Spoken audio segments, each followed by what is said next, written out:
Guys welcome and welcome back to my channel. तो आज के फाइनली হচ্ছে আমার বার্থডে। চুলে শ্যাম্পু করা হয়নি, চুলটার প্রচণ্ড খারাপ অবস্থা। করবো এখন যে চান করবো আমি। তো তোমাদের সবাইকে first of all wish you all a very happy শুভ নববর্ষ। আজ থেকে বেঙ্গলি নিউ ইয়ার স্টার্টিং। আর কি বলবো জানি না, যা হবে সকাল থেকে সব কিছু তোমাদের সাথে শেয়ার করবো। তো চলো ব্লগটা দেখতে থাকো।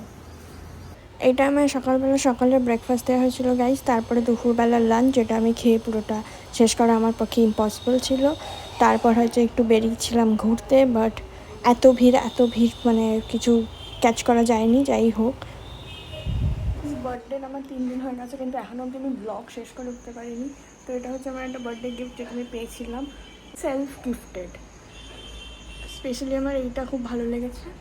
ক্যামেরা আমি কি ভুলভাল অ্যাঙ্গেলে হচ্ছি, যাই হোক। তো বার্থডের দিন খাওয়া দেখানো ছাড়া আর অন্য কিছু দেখানোর মতো আমার কাছে সাব টপিক্স ছিল না। আর রাস্তায় বেরিয়েছিলাম, ভেবেছিলাম দেখাবো, প্রচণ্ড ভিড় ছিল। 30 মিনিটসের মতো বাড়ি ব্যাক করে গেছি। তো ওরমভাবে আর কিচ্ছু দেখানোর বা বলার মতো ছিল না। তো বার্থডে ব্লগটা একটু এরকম ব্লগ। যাই হোক, অন্য একটা ব্লগ তোমাদের জন্য, মানে আমি বেসিক্যালি খুব এক্সাইটেড ওই ব্লগটা দেওয়ার জন্য। আমি ওটা প্রপারলি বানানোর চেষ্টা করবো। বাট এই ব্লগটাকে প্লিজ একটা লাইক, একটু কমেন্ট করে দিও, আর আমাকে উইশ করে দিও বিলেটেড হ্যাপি বার্থডে।